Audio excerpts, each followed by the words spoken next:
gates were enormous, cold marble and polished glass, like the entrance to a world built to keep people like me out.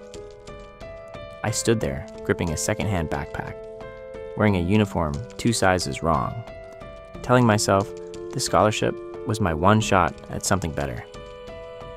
From the moment I stepped inside, I felt the stares. That is the charity case. What is wrong with his hair? My white hair had always made people uneasy. Here, it made me a target. Riku found me before second period. Tall, clean, expensive watch. He knocked my lunch from my hands in front of a crowded hallway. His crew erupted. I picked up what I could and stayed quiet. I should have known silence was not protection. After the last bell, they cornered me near the gates, kept shoving, kept laughing. Then I heard the engine. Too loud, too close. I did not even have time to turn around before everything went black. Black. Absolute, total black. No sound, no breath, no pain. Just 60 seconds of nothing, and then somehow I came back. The paramedics confirmed it later. My heart had stopped for exactly 1 minute before it started again, like someone had flipped a switch. I woke in a private hospital wing that smelled like wealth. A nurse with powerful, broad shoulders helped me sit upright. I grabbed her forearm without thinking. Something moved through me instantly, warm and electric, like drinking a bolt of light whole. I did not understand it then, but looking back, that was the first time I took something that was never mine to take. She blinked and stepped back, looking strangely drained. I felt the opposite, steadier, firmer. They discharged me that same afternoon. I stood at the mirror and stared. White hair, same blue eyes, but something behind them had shifted permanently. I whispered to my reflection, "This is not normal." Something deep in my chest whispered back. School resumed like nothing had happened. Like I had not just died in front of the gates they were so eager to throw me out of. Riku's crew found me in the second floor hallway. Same laughs, same shoves. One of them grabbed my collar and pulled me close. His hand brushed my wrist, and I felt it. A sudden rush, like pulling a cord loose from a wall. Speed, raw, effortless agility draining from him and flooding into me in an instant. He threw the next punch. I moved before I thought about moving. Stepped aside cleanly. He hit nothing but air and stumbled into the lockers. I did not run. I walked, steady and unhurried, feeling the new energy hum through every step. That night in my tiny dorm, I tested it on others nearby. Small accidental contacts, careful observations. Each time, the drain held. Each time, it was permanent.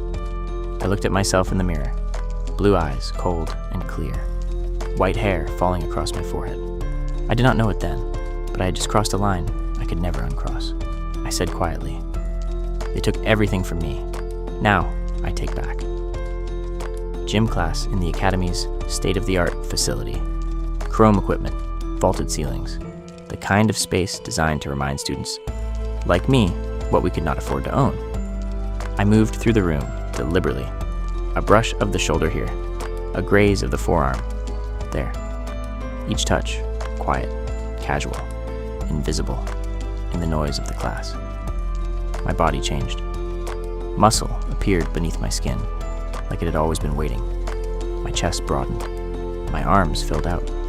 I could feel it happening, and I could not stop wanting more. Looking back, I should have been afraid of how easy it felt. Then Riku dropped the barbell. He stared at the weight he had pressed effortlessly for years, suddenly unable to lift it off the rack. Another guy missed a shot he had never missed before. One of them sat in the locker room afterward, head in his hands, quietly falling apart. And here is where everything shifted. I caught my reflection in the facility mirror, and I froze. My white hair was longer, noticeably longer. It had not been that long this morning. The power was changing me in ways I had not planned for. Not just stronger, something else. The high-tech lecture halls, filled with students who had been groomed since birth for this exact moment. Private tutors, study retreats, generation after generation of academic superiority stacked behind every one of them. I walked in with nothing but what I had borrowed. A shoulder bump near the door took the top student's edge.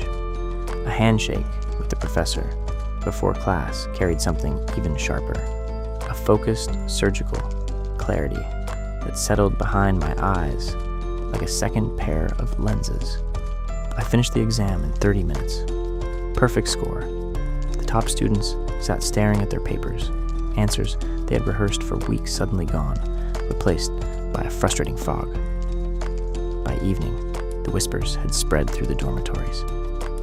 The scholarship kid scored a perfect in every subject. Did he cheat? How is that possible? Jealousy moves differently in rooms full of people who have never lost anything. It turns sharp fast. I could feel the change in the air as I walked the halls. My blue eyes were steady. My white hair past my jaw now, brushing my collar. I sat alone at dinner and let the silence do its work. I had not planned for this part. Strength made sense. Intelligence made sense. But standing in the corridor, watching the popular crowd unravel in slow motion, I understood that what I was doing had a gravity all its own. I moved through a school social event, like water.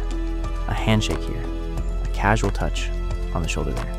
The most magnetic, most socially powerful students in the building, quietly dimming one by one. Looking back, it was almost too clean, too easy. My voice deepened. My posture opened up. When I spoke, people stopped their conversations. When I moved through a hallway, students shifted aside without quite knowing why. The same girls who had laughed at my uniform now angled toward me in conversation. And Riku. I watched it happen from across the courtyard. His usual crowd stood just slightly too far from him. For the first time, I reached back and tied my white hair into a bun. It held firm. I caught my reflection in the courtyard window and barely recognized the person looking back. I was not the charity case anymore, but I was not sure what I was becoming either. They came for me in the courtyard at midday. Riku and the last of his loyal crew, fists ready, still convinced raw numbers could fix what they had already lost to me. I let them get close. I did not even reach out deliberately. The contact came naturally in the scuffle, and what remained of Riku's edge drained away in seconds. Speed gone, coordination gone. That last spark of commanding presence he'd been clinging to, gone. He was on his knees in front of the entire school, tears running down his face. His crew backed away from him, not from me. I should have felt satisfied and said something I did not expect. He whispered, "I was there the day you were born.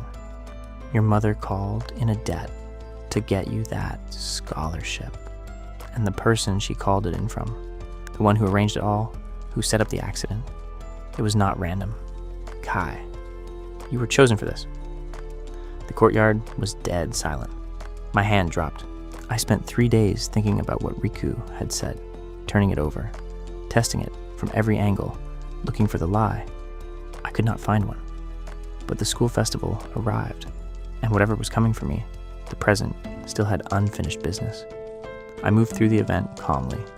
A vocal performance from one of the lead bullies, someone who had made my first weeks unbearable, ended mid-note when his voice simply stopped working.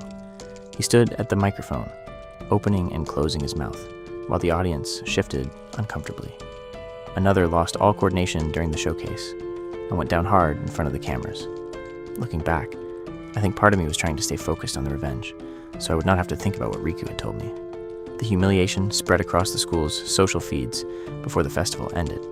Students who had spent a year treating me like I did not exist were now in tears, begging forgiveness from anyone who would listen. I watched from the edge of the crowd, fully transformed now. Somewhere on the other side of campus, I had a feeling someone else was watching me. It happened gradually, and then all at once. I became the center of everything, strongest in the building, top of every class.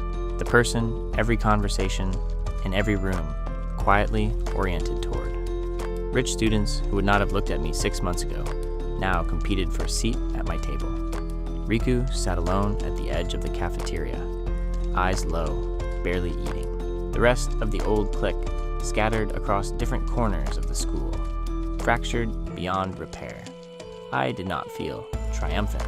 I did not know it then, But triumph was not what settled in. Something quieter did. Heavier. I sat on the rooftop one evening, looking out over the campus, the marble and the lights and the luxury of it all spread below me. Wind moved through my white bun. My hands rested still in my lap. I had taken everything I came for. Every advantage, every ability, every piece of social standing the school had to offer. And yet, the question Riku had dropped in my lap sat in the center of my chest like a stone. Who chose me, and why? Below me, a maintenance worker I had never seen before moved slowly along the far fence, not working, just watching the building, watching me. Graduation prep day, the grand hall. Every student from Riku's group lined up in the corridor outside the main office, one after another, delivering the same broken apology, voices cracking, eyes red, hands clasped. I accepted each one quietly. I did not celebrate. I did not perform forgiveness. I simply let it land and nodded. Looking back, I think I had already moved past them.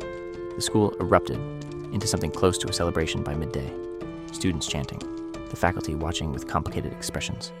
The scholarship kid who had somehow become the undisputed center of the academy's universe. I walked out through the grand gates at sunset. I passed a polished window and saw my reflection clearly for the first time without looking for something wrong in it. I reached the stretch of road where the car had hit me. I slowed without meaning to. My body remembered before my mind did. A figure stepped out of the shadow of the nearby wall. Dark coat, still, eyes glowing with the same pale light I had seen in that 60 seconds of black. The figure's voice was low and calm. You borrowed life's gifts freely, but death charges compound interest. My hand rose instinctively toward them. The glow in their eyes brightened. The screen went dark.